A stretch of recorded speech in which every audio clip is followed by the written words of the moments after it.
It was early in the morning, the crisp rays of sunlight flowing into her bedroom. It was almost 5 a.m., where the morning sun rays were seeping into the room. She was sleeping on a king-size bed, but there was no king next to her. Slowly, Ryan got up from her bed, her eyes tired from the lack of proper sleep, the nightmare keeping her up, disturbing her all night. She got out of the bed, dragging her feet on the floor to the bathroom. After coming out from the bathroom, she sees her husband standing in the room, him correcting his tie as he dressed for his office. This was Kim Namjoon, the man Ryan married 5 years ago. He was a beautiful man. His stature was tall and athletic, his skin so youthful, his hair neat and stiff because of the hairspray. As Ryan stood there admiring him, Namjoon turned to her with a cold glare.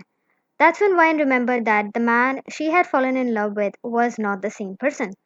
His actions spoke louder than the words because he barely spoke at all.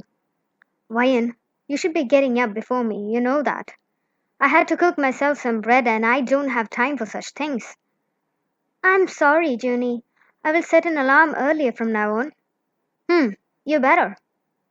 With that, he walks out of the room and Ryan stands there staring at the spot where he stood. Where was the Namjoon she knew? What happened to that kind man who always was there for her?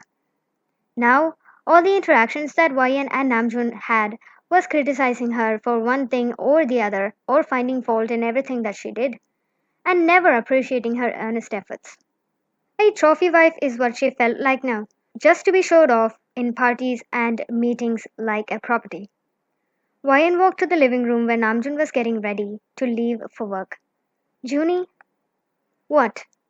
Um, do you want to go out for dinner today? Why do you really think that I have time for all this? And you know how much you gain weight when you eat from outside. Ryan frowned. Speaking of weight, you should start losing some.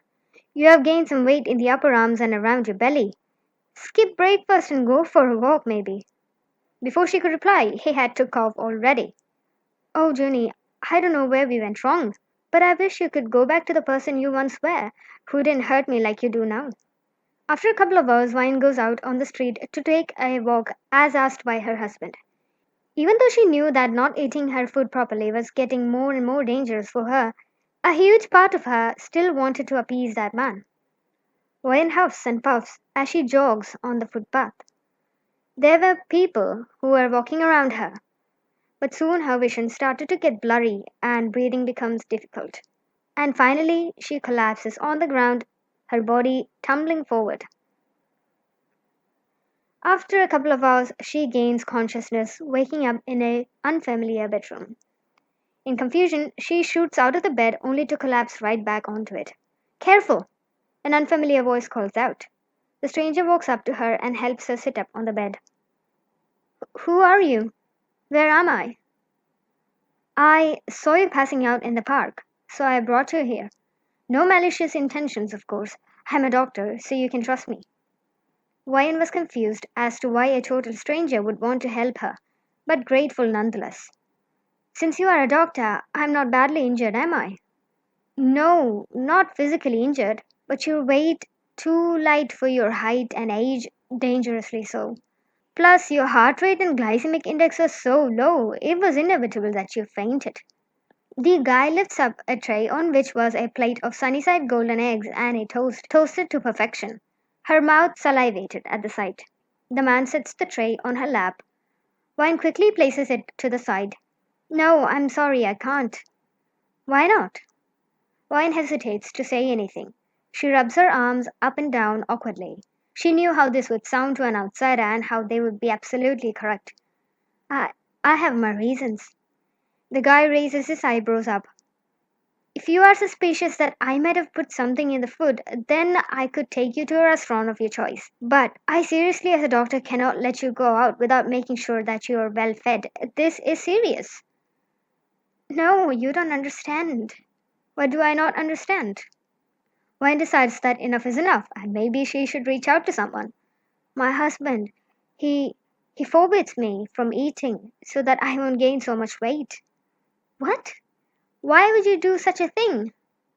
He says that I make him look bad in front of others. The stranger, who had only known her for a couple of minutes, now was shaking in anger. I know how it sounds, but I promise you it's not that bad. I'm used to it. This is not something that you should be used to. This is like a hostage situation. Who is he to control you, and in a way that harms you? Wayne sits quietly, not wanting to speak another word. The man sighs. I'm so sorry. I get too worked up over things. No, it's fine. It's time that someone knocks some sense into me. The man scratches his neck awkwardly, realizing that neither of them have even introduced themselves. By the way, I am Wayan. I am Jungkook, John Jungkook. We can talk about this while you're eating.